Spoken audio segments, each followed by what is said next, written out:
Line சாக்லேட்ஸ்ல பாதாம், dates, chocolate மூணும் இருக்கு. ருசிக்கு சாக்லேட், அயன் சத்துக்கு டேட்ஸ், புரோட்டீனுக்கு பாதாம். தாத்தா ரொம்ப டெலிஷியஸா இருக்கு. Lion choco dates.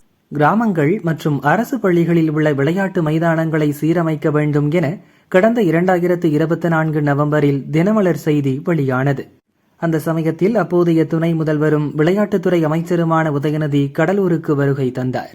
மாவட்டத்தில் உள்ள 14 ஒன்றியங்களிலும் தலா 10 ஊராட்சிகளை முன்மாதிரியாக தேர்ந்தெடுத்து புதிதாக 140 விளையாட்டு மைதானங்கள் அமைத்திட உத்தரவிட்டார்.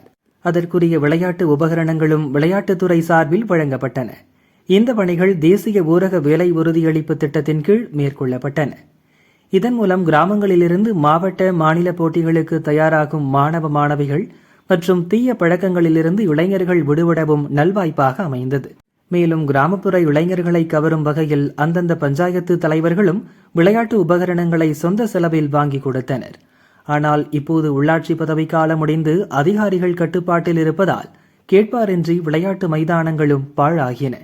தற்போது குடிநீர், மின்விளக்கு போன்ற அத்தியாவசிய தேவைகளில் மட்டுமே அதிகாரிகள் கவனம் செலுத்தி வருகின்றனர். விளையாட்டு மைதானங்களில் முட்புதர் மண்டி விஷ ஜந்துக்களின் கூடாரமாக மாறியுள்ளது. அங்கிருந்த உபகரணங்களும் சமூக விரோதிகளால் சேதப்படுத்தியும் திருடும் போனது. இந்த மாதம் அரசு பள்ளிகளுக்கிடையே கல்வி மாவட்ட அளவிலான விளையாட்டு போட்டிகள் துவங்க உள்ளன. அதற்கடுத்து மாவட்ட, மாநில அளவிலான போட்டிகள் துவங்கும். ஆனால் ஊராட்சிகளில் விளையாட்டு மைதானங்கள் பயன்படுத்த முடியாத நிலையில் உள்ளது. அரசு பள்ளிகளில் படிக்கும் கிராமப்புற மாணவர்கள் தங்களது தனித்திறனை மேம்படுத்திக் கொள்வதில் சிரமம் ஏற்பட்டுள்ளது. எனவே அனைத்து ஊராட்சிகளிலும் பராமரிப்பின்றி பாழான விளையாட்டு மைதானங்களை புனரமைக்க வேண்டும்.